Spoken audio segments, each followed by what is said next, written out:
नमस्कार। चार बड़ी खबर में आप सभी का स्वागत है और मैं हूं आपके साथ पूजा वाधवानी। आज की पहली बड़ी खबर दिल्ली से है, जहां विधानसभा का शीतकालीन सत्र हंगामेदार रहा।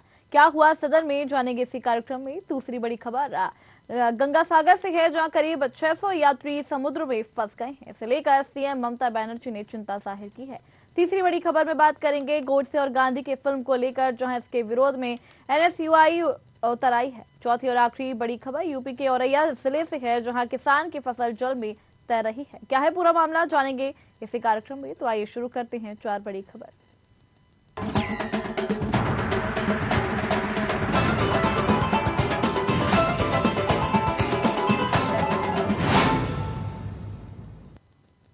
शुरू करते हैं पहली बड़ी खबर से, जो दिल्ली विधानसभा के शीतकालीन सत्र का पहला दिन हंगामेदार रहा है। कार्रवाई शुरू होने से पहले बीजेपी विधायक ऑक्सीजन सिलेंडर लेकर पहुंच गए। सदन में भाजपा और आप के विधायकों ने एक दूसरे के खिलाफ नारेबाजी की है। इसके बाद कार्रवाई कल तक के लिए स्थगित कर दी गई है। उधर आप विधायक ने एलजी के खिलाफ प्रदर्शन किया है। आप विधायक ने दिल्ली विधानसभा से एलजी दफ्तर तक मार्च किया। इस मार्च में केजरीवाल और डिप्टी सीएम मनीष सिसोदिया भी शामिल हुए। केजरीवाल का कहना है कि एलजी ने योग कक्षाएं रोक दी हैं, टीचर्स को फिनलैंड जाने से रोका गया है। उन्होंने मोहल्ला क्लिनिक के पैसे भी रोके हैं। एलजी के पास स्वतंत्र फैसला लेने का अधिकार नहीं है।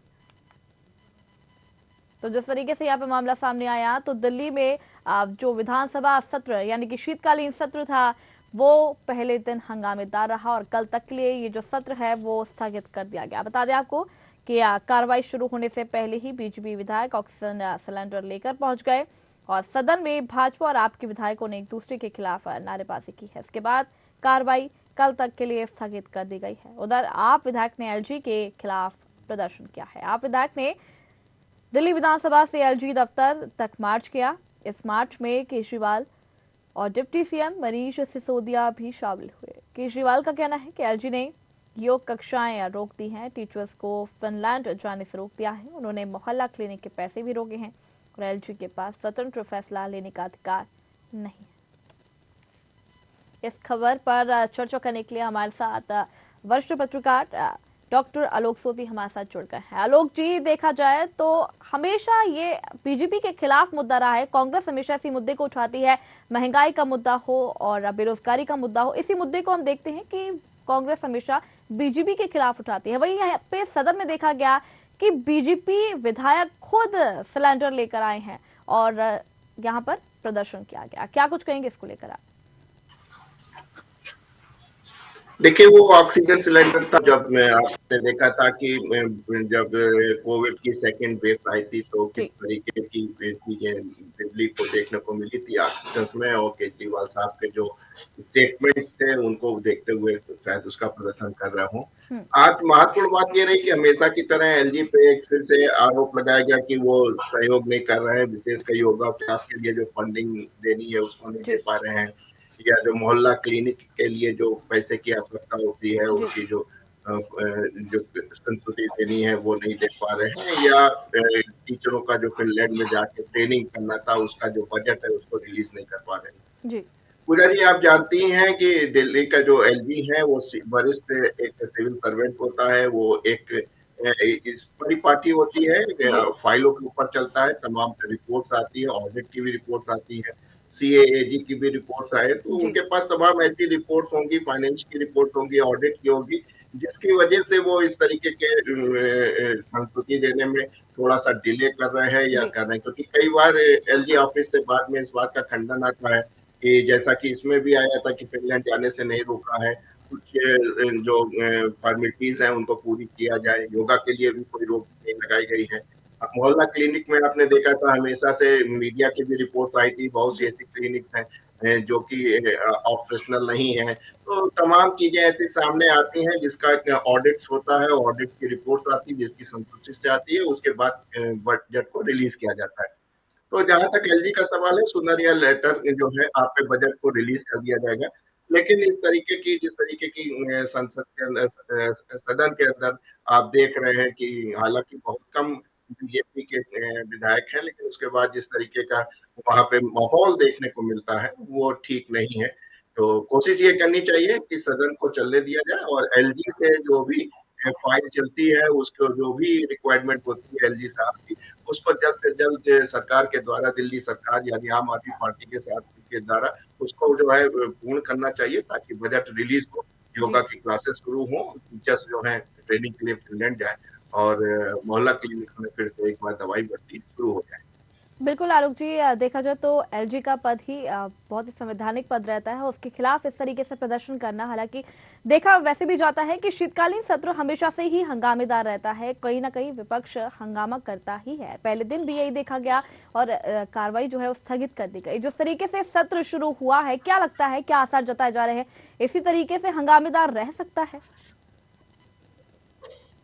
देखिए, सत्र तो आप आदमी पार्टी के ऊपर है, क्योंकि उनका प्रचंड बहुमत है, वो चाहे तो इसको चलाए चाहे तो ना चलाएं, क्योंकि विपक्ष के नाम पर जो कुछ है वो बहुत ही कम विधायक है, उनका जी। उनका जो बहुत ज्यादा कोई रोल नहीं होता। हम्म। लेकिन आप देख लें कि जिस तरीके से एलजी का रोल होता है, एलजी की जो इम्पोर्टेंस होती है, बिल्कुल। उससे आम आदमी पार्टी को थोड़ी सी तकलीफ होती है। हम्म। और आम आदमी पार्टी थोड़ा दिखाने का भी काम काफी करती है, क्योंकि एलजी के ऑफिस से कोई ना कोई फाइल जरूर आई होगी, कोई ना कोई रिपोर्ट जरूर आया होगा, कोई ना कोई कागज जरूर मांगा होगा। हम्म। उस बात को वो नहीं उजागर कर रहे हैं, बस ये जी कह रहे हैं कि एलजी जो है फंड रोके हुए, फंड नहीं हो रहा है, जिसकी वजह से योगा क्लासेस नहीं हो रहे, जिसकी वजह से टीचर जो है एडवांस ट्रेनिंग के लिए फिनलैंड नहीं जा पा रहे हैं। जी। और जिस तरीके से आप देख रहे हैं मोहल्ला क्लिनिक में दवाइयों का अभाव है, उसका पेमेंट नहीं हो पा रहा है। तो कहीं ना कहीं एलजी साहब ने कोई ना कोई ऑडिट की रिपोर्ट या कोई ना कोई टेक्निकल चीजें देखी होंगी, जिसकी जी वजह से फंड को रोक रखा है। उन कागजों को पूरा कर दिया जाए, ताकि जो है फिर से जो है, क्योंकि वेलफेयर ऑफ सोसाइटी के लिए सरकार होती है, तो जो भी जो सरकार ये जो काम है सोसाइटी का, जी। वो विधिवत रूप से होने लगे। दिल्ली में योगा हो, क्योंकि स्वास्थ्य की आप देख रहे हैं बहुत जरूरत है वहां पे। जिस तरीके का पोल्यूशन रहता है, ऐसे में फेफड़ों का जो स्वास्थ्य है उसको ठीक होना जरूरी है। तो एलजी और सरकार को मिल बैठ के एक सौहार्दपूर्ण वातावरण में काम करना चाहिए, जी। ताकि जो है किसी प्रकार की जो भी रुकावटें हैं, ताकि उनको रोका जा सके। चलिए, बहुत बहुत शुक्रिया आलोक जी, हमारे साथ जुड़ने के लिए, जानकारी देने के लिए, चर्चा करने के लिए। तो ये थी आपके सामने पहली बड़ी खबर। बढ़ते हैं दूसरी बड़ी खबर की तरफ, जहां देश के हर कोने में ठंड का प्रकोप देखा जा रहा है। बता दें आपको कि हर तरफ शीतलहर और कोहरे से लोग परेशान हो रहे हैं। इसी बीच एक खबर सामने आ रही है जिसमें कोहरे की वजह से कई लोग समुद्र के बीच फंस गए हैं। हालांकि सुरक्षा बलों को इसकी जानकारी मिलने के बाद बचाव अभियान चलाया गया है और फंसे हुए लोगों को बाहर निकालने की कोशिश की जा रही है। दरअसल कई दिनों से पश्चिम बंगाल में कोहरे का कहर जारी है। इसी बीच गंगासागर से करीब 600 तीर्थ यात्रियों को ले जा रहे 2 स्टीमर समुद्र के बीच फंस गया है। बताया जा रहा है कि तेज कोहरे के साथ साथ समुद्र में कम ज्वार उठने लगी थी, जिसके कारण स्टीमर समुद्र में फंस गया। बता दें कि सभी तीर्थयात्री मकर संक्रांति के मौके पर गंगा स्नान करने गए थे। घने कोहरे के कारण जहाजों की आवाजाही बंद कर दी गई। सीएम ममता बनर्जी ने भी चिंता जाहिर करते हुए कहा कि राज्य प्रशासन की ओर से हर संभव मदद की जा रही है और जल्द ही सबको बाहर निकाल लिया जाएगा। तो ये आपके सामने दूसरी बड़ी खबर, जहां देश के हर कोने में ठंड का प्रकोप लगातार जारी है। हर तरफ शीतलहर और कोहरे से लोग परेशान हो रहे हैं। इसी बीच एक खबर सामने आ रही है जिसमें कोहरे की वजह से कई लोग समुद्र के बीच फंस गए हैं। हालांकि सुरक्षा बलों को इसकी जानकारी मिलने के बाद बचाव अभियान चलाया गया है और फंसे हुए लोगों को बाहर निकालने की कोशिश जारी है। दरअसल कई दिनों से पश्चिम बंगाल में कोहरे का कहर जारी है। इसी बीच गंगासागर से करीब 600 तीर्थ यात्रियों को ले जा रहा 2 स्टीमर समुद्र के बीच फंस गया है। बताया जा रहा है कि तेज कोहरे के साथ साथ समुद्र में कम ज्वार उठने लगी थी, जिसके कारण स्टीमर समुद्र में फंस गया। बता दें कि ये सभी तीर्थ यात्री मकर संक्रांति के मौके पर गंगा स्नान करने गए थे और घने कोहरे के कारण जहाजों की आवाजाही बंद कर दी गई थी। सीएम ममता बनर्जी ने भी चिंता जाहिर करते हुए कहा कि राज्य प्रशासन की ओर से हर संभव मदद की जा रही है और जल्द ही सबको बाहर निकाल लिया जाएगा।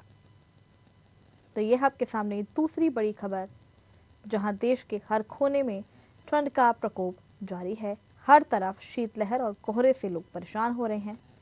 इसी बीच एक खबर सामने आ रही है जिसमें कोहरे की वजह से कई लोग समुद्र के बीच फंस गए हैं। हालांकि सुरक्षा बलों को इसकी जानकारी मिलने के बाद बचाव अभियान चलाया गया है और फंसे हुए लोगों को बाहर निकालने की कोशिश भी की जा रही है। और दरअसल कई दिनों से पश्चिम बंगाल में कोहरे का कहर जारी है। इसी बीच गंगा सागर से करीब 600 तीर्थ यात्रियों को ले जा रहा 2 स्टीमर समुद्र के बीच फंस गया है। बताया जा रहा है कि तेज कोहरे के साथ साथ समुद्र में कम ज्वार उठने लगी थी, जिसके कारण स्टीमर समुद्र में फंस गया। बता दें कि ये सभी तीर्थ यात्री मकर संक्रांति के मौके पर गंगा स्नान करने गए थे। घने कोहरे के कारण जहाजों की आवाजाही बंद कर दी गई थी। सीएम ममता बनर्जी ने भी चिंता जाहिर करते हुए कहा है कि राज्य प्रशासन की ओर से हर संभव मदद की जा रही है और जल्द ही सबको बाहर निकाल लिया जाएगा। तो यह आपके सामने दूसरी बड़ी खबर, जहां देश के हर कोने में ठंड का प्रकोप जारी है। हर तरफ शीतलहर और कोहरे से लोग परेशान हैं।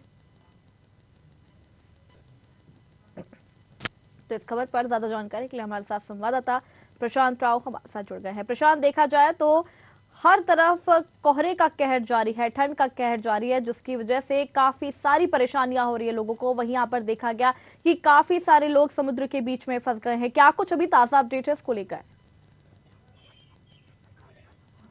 जी पूजा, देखिए लगातार जिस तरीके से ये ऑपरेशन जो जारी है उसमें राज्य सरकार पूरी मदद कर रही है। हालांकि घना कोहरा है, तेज और बादल ने भी अपनी करवट बदली है, तो ऐसे में थोड़ी परेशानियां मिल रही हैं, लेकिन रेस्क्यू ऑपरेशन जारी है। 600 से ज्यादा यात्री परेशान, उनके परिवार के लोग परेशान हैं। और मुख्यमंत्री ममता बनर्जी ने कहा है कि इसमें रेस्क्यू ऑपरेशन जारी है, लेकिन उन्होंने चिंता यह भी जताई है कि जिस तरीके से कोहरा तेजी से घना हुआ है और शीतलहर भी तेजी से चल रही है, ये ऑपरेशन को कहीं ना कहीं प्रभावित कर रहा है। और ऐसे में क्योंकि जो हेलीकॉप्टर्स हैं उनको भी परेशानी मिल रही है वहां जाने में। फिलहाल अभी किसी के हताहत होने की जानकारी नहीं है और फिलहाल प्रशासन पूरी तरीके से वहां पर मुस्तैद है और रेस्क्यू ऑपरेशन जारी है। सभी की जान माल को, स्थिति को देखते हुए और यथासंभव मदद की जा रही है। किसी भी तरीके से रेस्क्यू ऑपरेशन को सफल बनाना, उसके लिए सेना की भी मदद ली गई है, स्थानीय प्रशासन की भी मदद ली गई है, एनडीआरएफ की भी मदद ली गई है, अग्निशमन विभाग की भी मदद ली गई है कि कैसे भी इन यात्रियों को समुद्र से बाहर निकाला जा सके। लेकिन एक सबसे बड़ी जो परेशानी आ रही है, क्योंकि शीतलहर ने अभी हाल ही 2 दिन में मौसम बदला है। पहले तेज कोहरा था, लेकिन इस कोहरे के बाद भी जैसे बादल खुलता था तो थोड़ी बहुत मदद मिल जाती, लेकिन 2 दिन के बाद जैसे ही छुटपुट बूंदाबांदी हुई, उसके बाद तेज कोहरा होने के साथ शीतलहर चल रही है और समुद्र के बीच जो लोग फंसे हैं तो वहां जो विजिबिलिटी है वो बहुत कम है। तो ऐसे में जो हेलीकॉप्टर्स हैं, जो जहाज हैं, वो वहां नहीं पहुंच पा रहे हैं, जिसकी वजह से ये रेस्क्यू ऑपरेशन थोड़ा डिले हो गया है। लेकिन ममता बनर्जी ने कहा है कि इसमें किसी भी तरीके की कोई कमी नहीं रखी जाएगी, लोगों को बाहर किसी तरीके से निकालने की कोशिश की जाएगी। केंद्र सरकार तक ये जानकारी होगी, क्योंकि 600 लोगों की जान का मामला है। ऐसे में सभी सरकारें गंभीर हैं और अपने अपने जिनके नागरिक वहां फंसे हुए हैं, जिन प्रदेशों के या जिन जिलों के, तो वहां के भी अधिकारी और इसके साथ ही वहां के मुख्यमंत्री भी परेशान हैं। अपने अपने जो वहां फंसे हुए यात्री हैं, यानी कि जो निवासी हैं अन्य प्रदेशों के, अन्य जिलों के, तो उनके लिए चिंता का विषय बना हुआ है। तो ऐसे में एनडीआरएफ पूरी कोशिश कर रही है, राज्य सरकार पूरी कोशिश कर रही है कैसे इन 600 लोगों की जान को बचाया जा सके, किसी के जान माल का नुकसान न दिया जा रहा है। राज्य सरकार और केंद्र सरकार के बीच में समन्वय बना हुआ है। मौसम ने जिस तरीके से करवट बदली है, उससे कहीं ना कहीं लोगों को जो बचाव कार्य को लेकर जो काम चल रहा है वो प्रभावित हुआ है। लेकिन आज थोड़ी धूप निकली है, उसके बाद बचाव कार्य आगे से तेजी से हुआ। लेकिन शीतलहर के बाद क्योंकि समुद्र के बीच में लोग फंसे हुए हैं, तो ऐसे में एक बार फिर कोहरे ने अपनी सफेद चादर में पूरे इलाके को घेर रखा है। तो हेलीकॉप्टर्स का ना पहुंच पाना वहां ये दुखद है और ऐसे में किसी तरीके से अन्य जो पानी वाले जहाज है उनके माध्यम से वहां निकालने की कोशिश की जा रही, लेकिन विजिबिलिटी कम ना होने के कारण वहां पर जो अन्य जहाज है वो समय से नहीं पहुंच पा रहे, संपर्क भी टूटा हुआ है। कोशिश की जा रही है, किसी तरह प्रशासन लगा हुआ कि कैसे इन लोगों को बाहर निकाला जा सके। जी बिल्कुल, जैसे कि आपने यहाँ पे जिक्र किया है कि शीतलहर जिस तरीके से बनी हुई है उसकी वजह से ठंड बहुत ज्यादा हो रही है। 2 दिन से ऐसे ही लगातार मौसम बना हुआ है। क्या कुछ कहना है मौसम विभाग का कि आगे इसी तरीके से मौसम रहेगा या कुछ बदलाव नजर आएगा? जी पूजा, देखिए मौसम विभाग की माने तो 21 तारीख तक ये शीतलहर जारी रहेगी और पिछले समय के मुकाबले से इस समय शीतलहर और कोहरा घना हो सकता है। कई इलाकों में बूंदाबांदी भी हो सकती है, क्योंकि बादल ने करवट बदली है तो विजिबिलिटी कम हुई है और वही कारण है कि जो रेस्क्यू ऑपरेशन जारी था इसी कोहरे की वजह से ये थोड़ा डाउन हुआ है। और इसके साथ ही जो अन्य जहाज इन जो यात्रीगण हैं उनको निकालने के लिए पहुंचे थे, विजिबिलिटी कम न होने के कारण उनको ढूंढ नहीं पा रहे हैं और इसके साथ जो हेलीकॉप्टर से रेस्क्यू के लिए लगाए गए थे उनका भी आवागमन प्रभावित हो रहा है। लेकिन इसी बीच में ये जरूर है कि आज धूप ने थोड़ा बहुत कहीं अपनी रहम दिखाई है, उससे ऑपरेशन आगे बढ़ाया गया है, प्रशासन पूरी तरीके से लगा हुआ है। मौसम वैज्ञानिकों ने जरूर चेतावनी दे दी कि 21 तारीख तक शीतलहर जारी रहेगी, घना कोहरा जारी रहेगा। और क्योंकि जो समुद्र के आसपास का मामला है, इसमें वाष्पीकरण तेजी से होता है और खाड़ी देशों से हवाएं भी आ रही हैं, तो ये कोहरा कहीं ज्यादा हो रहा है। इस वजह से ये परेशानी का सामना करना पड़ रहा है रेस्क्यू ऑपरेशन करने वाले जवानों को, और इसके साथ ही प्रशासन को भी बड़ी मजबूरियों का सामना करना पड़ रहा है कि कैसे इन लोगों को वहां से बाहर सुरक्षित निकाला जा सके। और हर राज्य के जिन जिन राज्यों के लोग फंसे हुए हैं, वहां के राज्य सरकारों को भी चिंता है कि उनके लोग वहां से सुरक्षित निकले। मुख्यमंत्री ममता बनर्जी इस पर चिंता जताई है, केंद्र सरकार तक ये जानकारी पहुंची है, वहां से भी एनडीआरएफ की मदद ली जा रही है, अन्य विशेषज्ञों की मदद ली जा रही है। मौसम वैज्ञानिक भी लगे हुए हैं कि कैसे किस तरीके से मौसम के अनुसार यहाँ पर रेस्क्यू ऑपरेशन आगे बढ़ाया जा सके, और विजिबिलिटी के लिए और क्या कोशिश की जा सकती है, किन रासायनिक पदार्थों का प्रयोग किया जा सकता है, किन लाइटों का प्रयोग किया जा सकता है, जिनके माध्यम से वहां अन्य जो रेस्क्यू ऑपरेशन है उसको किस तरीके से आगे बढ़ाया जा सके। जी पूजा। चलिए, बहुत बहुत शुक्रिया प्रशांत हमारे साथ जुड़ने के लिए, जानकारी देने के लिए। तो ये थी आपके सामने दूसरी बड़ी खबर। बढ़ते हैं तीसरी बड़ी खबर की तरफ, जहां गोडसे और गांधी को लेकर है। बॉलीवुड की एक फिल्म बहुत ही जल्द रिलीज होने वाली है। रिलीज से पहले ही गांधी और गोडसे से विवादों में आ गई है, और इस बार एनएसयूआई कांग्रेस इसका जमकर विरोध कर रही है। प्रदेश कांग्रेस कार्यालय के बाहर एनएसयूआई के कार्यकर्ताओं ने गांधी और गोडसे के निर्देशक राजकुमार संतोषी का पुतला जलाकर विरोध किया है। इस अवसर पर एनएसयूआई के पूर्व जिला समन्वयक लकी चौबे ने कहा है कि कांग्रेस गांधी की विचारधारा पर चलने वाली पार्टी है, और गोडसे के विचारधाराओं वाले लोग फिल्म के माध्यम से अपनी विचारधारा पूरे देश में फैलाना चाहते हैं, जो कि एनएसयूआई नहीं होने देगी। यदि इस फिल्म की रिलीज नहीं रुकती है तो एनएसयूआई सड़कों पर प्रदर्शन करेगी। आज जिस तरीके से राजकुमार संतोषी ने जो पिक्चर बनाई है गांधी गोडसे, उसको लेकर हमने विरोध कर पुतला जलाया है। ये महात्मा गांधी, हमारे राष्ट्रपिता महात्मा गांधी की तुलना गोडसे से कर रहे हैं। गोडसे वाली विचारधारा जो एक भारत को तोड़ने वाली विचारधारा थी, महात्मा गांधी ने अहिंसावादी उस पर चलकर जो हमारे भारत को आज़ाद कराया है, उसकी तुलना ये वो गोडसे से कर रहे हैं। और भारत में जो अभी भी एकता अखंडता जो धीरे धीरे लोगों द्वारा बनाई जा रही है, ये पिक्चरों के माध्यम से, फिल्म के माध्यम से, ये भ्रमक फिल्म जो बनाकर ये आज भारत में फूट डालने का काम कर रहे हैं। राजकुमार संतोषी को ये फिल्म बनाने का जो निर्णय लिया ये बहुत गलत है, और जो सरकार का सेंसर बोर्ड है उसको तुरंत तत्काल प्रभाव से ये पिक्चर पे एक्शन लेना चाहिए। इस पिक्चर को रिलीज होने से रोकना चाहिए। अगर रिलीज होने से नहीं रोका तो आगे एनएसयूआई और भी मध्य प्रदेश में और ज्यादातर पूरे एनएसयूआई इसका विरोध करेगी। सरकार द्वारा जल्द से जल्द इस पिक्चर पे बैन लगाना चाहिए और इसको रिलीज होने से रोकना चाहिए। तो इस खबर पर ज्यादा जानकारी के लिए हमारे साथ संवाददाता कृष्णा शर्मा हमारे साथ जुड़ गए हैं। कृष्णा, देखा जाए तो जैसे कि एक ट्रेंड सा चल गया हो कि कोई भी फिल्म अगर रिलीज होगी या उसका ट्रेलर आउट होगा तो उसका विरोध प्रदर्शन किया जाएगा। कई सारी फिल्मों को लेकर हमने ऐसा देखा है, तो क्या एक ट्रेंड सा हो गया है? क्या फिल्म को एक ऊंचाई तक पहुंचाने के लिए ट्रेंडिंग हो गया है बहुत ज्यादा? क्या कुछ कहेंगे आप इसको लेकर? बिल्कुल पूजा, जिस तरह से पिछले कई दफा देखा गया है कि ऐसी फिल्में रिलीज हुई जिसका पहले से ही विरोध हुआ और उसके बाद वो फिल्में सुपरहिट हुई, तो बॉलीवुड जो निर्देशक होते हैं, जो निर्माता होते हैं, उनके दिमाग में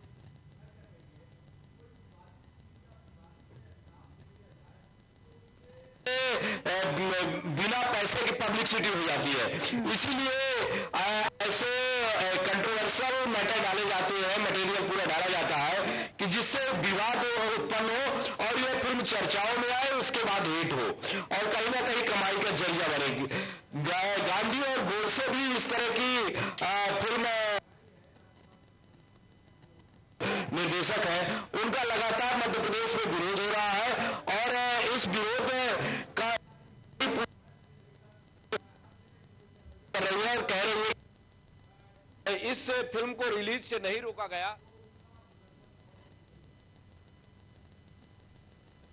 जी बिल्कुल, जिस तरीके से ये फिल्मों का ट्रेंड जो बन गया है, लगातार विरोध करने के बाद एक ऊंचाइयों तक पहुंचाने का जैसा लगता है ट्रेंड हो गया हो, वहीं ये जो फिल्म रिलीज होने वाली है गोडसे को लेकर, कांग्रेस लगातार विरोध कर रही है और NSCOI भी लगातार विरोध कर रहा है। क्या कुछ ऐसा होने वाला है इस फिल्म में, क्योंकि लगातार इसका विरोध देखने को मिल रहा है। पहले भी ऐसा देखा गया है कि जब भी यह मुद्दा उठता था तो गर्माही जाता था, घमासान शुरू हो जाता था, फिर एक बार इस फिल्म को लेकर यहाँ पर हंगामा होने के आसार लगातार जताए जा रहे हैं और लगातार प्रदर्शन भी किया जा रहा है ताकि इस फिल्म को रोका जाए। ऐसा क्या कुछ है इस फिल्म में?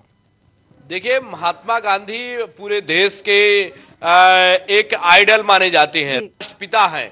तो ऐसे मुद्दे पर फिल्म बनी है। जो उनके हत्यारे थे नाथूराम गोडसे, तो दोनों विचारधाराएं नाथूराम गोडसे और क्योंकि गोडसे वर्सेस गांधी फिल्म का टाइटल ही दिया गया है, तो कहीं ना कहीं अभी से विवाद होने लगा है और कांग्रेस इसका विरोध कर रही है और कह रही है कि महात्मा गांधी अहिंसा के पथ पर चलकर देश को आजादी दिलाए हैं और यदि गोडसे जैसी विचारधारा भारत में थोपने की कोशिश की जाएगी तो यह कांग्रेस बर्दाश्त नहीं करेगी और सड़कों पर उग्र प्रदर्शन करेगी। चलिए, बहुत बहुत शुक्रिया कृष्णा हमारे साथ जुड़ने के लिए, जानकारी देने के लिए। तो ये थी आपके सामने तीसरी बड़ी खबर। बढ़ते हैं चौथी और आखिरी खबर की तरफ, जहां किसान जब खेत में फसल की बुआई करता है तो साथ में सपने संजोने लगता है।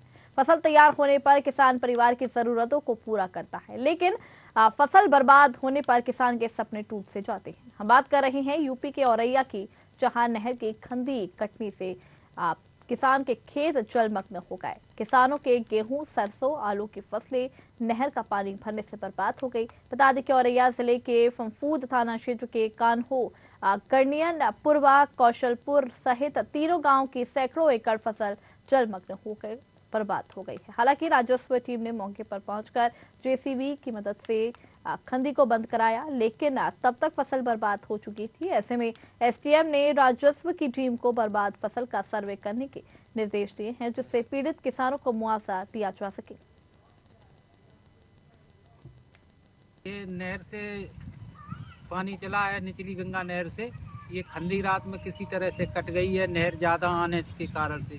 उसमें जब हम लोगों ने देखा कि यहाँ पानी, तब फिर सब लोग भागे, देखा, सबको फोन किया चारों तरफ से। कितने बीघा फसल जलमग्न हुई होगी? जलमग्न हो गई है करीबन ऐसे मान के चलिए करीब 300-400 बीघा। खंदी हो गई नहर में साहब। फिर कैसे बंद कराएगी? आप ही लोगों ने बंद कराइए साहब। कितनी फसल जलमग्न हुई है? कम से कम 600 बीघा हो जाएगा। काहे की फसल है?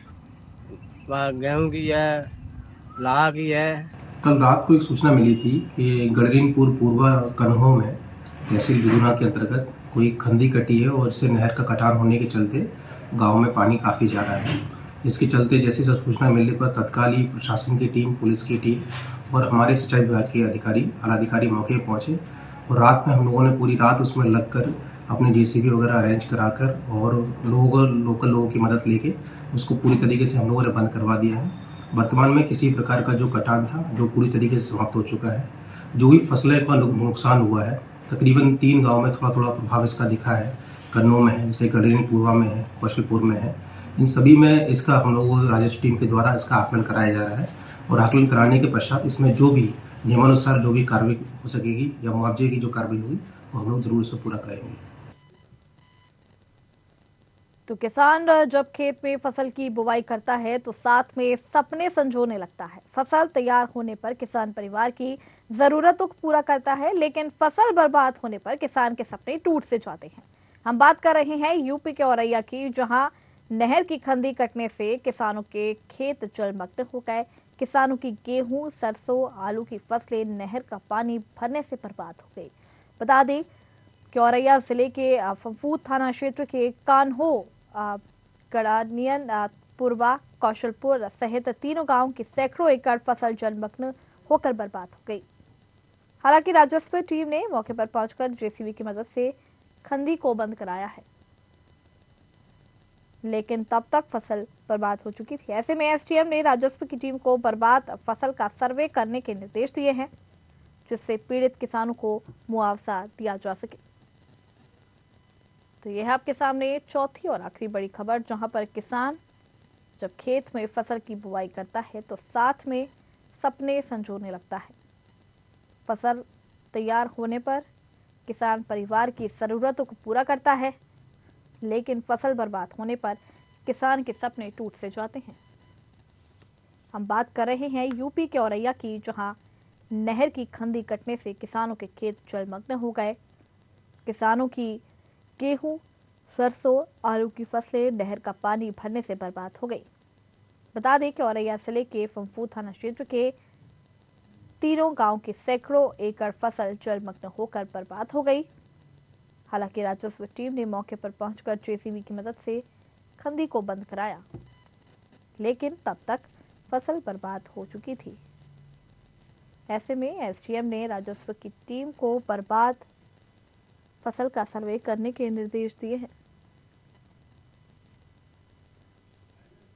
तो ये आपके सामने चौथी और आखिरी बड़ी खबर, जहां किसान जब खेत में फसल की बुआई करता है तो साथ में सपने संजोने लगता है।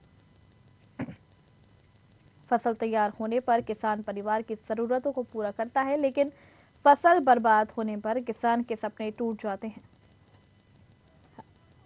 हम बात कर रहे हैं यूपी के औरैया की, जहां नहर की खंदी कटने से किसानों के खेत जलमग्न हो गए। किसानों की गेहूं, सरसों, आलू की फसलें नहर का पानी भरने से बर्बाद हो गईं। बता दें कि औरैया जिले के फंफू थाना क्षेत्र के कान्हो, गड़ानियन, पुरवा, कौशलपुर सहित तीनों गांव के सैकड़ों एकड़ फसल जलमग्न हो गई।